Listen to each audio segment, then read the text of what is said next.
Super Bowl 53 was last week, and people are mad. Not just because the Pats won again, of course, but they're mad about the halftime show. And I was too. Because for weeks there was kind of like a hype built around the halftime show. It wasn't because Maroon 5 was going to be there, God no. It was because that there were some whispers and some rumors that there was going to be SpongeBob involved. SpongeBob, oh my god, that'd be amazing. There's a reason why though. Recently, Steven Hillenburg, the creator of SpongeBob, he passed away, and the NFL has been petitioned on Change.org to quote play "Sweet Victory" during the halftime performance, and it was signed by 1.2 million people. So there was now going to be a lot of hype and a lot of pressure for the halftime show. And Maroon 5 came out and they did their thing and whatever.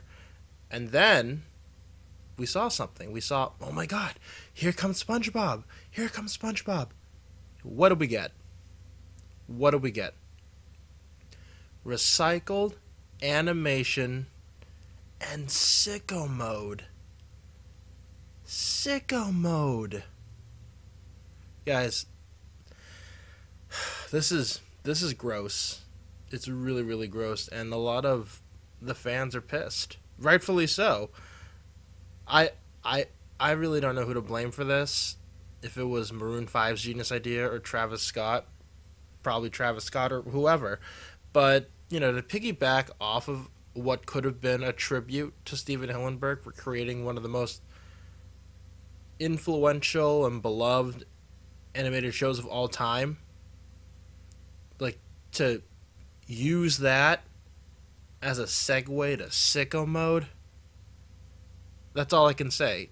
It is gross. It's absolutely gross. And for those who don't know, Band Geeks, which was the episode of SpongeBob where that song, Sweet Victory, was featured, and this is very important, it is often rated one of the most or the most popular episode of all time. In fact, a lot of people put it as the best episode of SpongeBob SquarePants of all time. So many millennials and myself who grew up with SpongeBob and who grew up listening to Sweet Victory, hoping one day that it would be used in a halftime show, were disappointed. And frankly, it was just disrespectful. Incredibly disrespectful. And Rihanna and Cardi B, separately, they were both courted. They were both asked to do the halftime show, and they both said no. You know why? Colin Kaepernick. Basically, they said, you're not going to hire Colin Kaepernick, I'm not going to perform at the Super Bowl.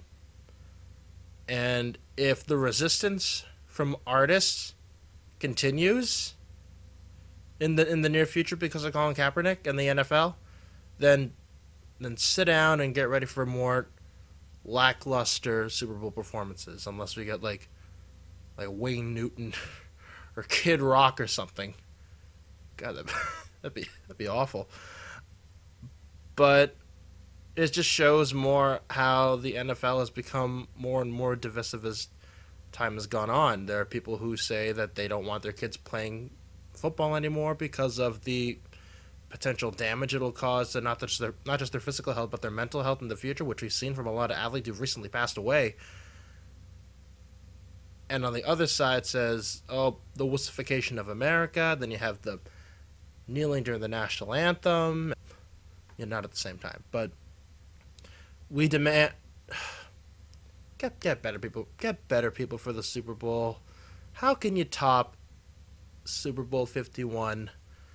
Lady Gaga, the Patriots and the Falcons, and that come from behind, that'll still always go down as the best Super Bowl of all time. You can never top that. Hey guys, thanks for listening. Feel free to subscribe to Agcaoiliproductions, the only home to the Big Things podcast.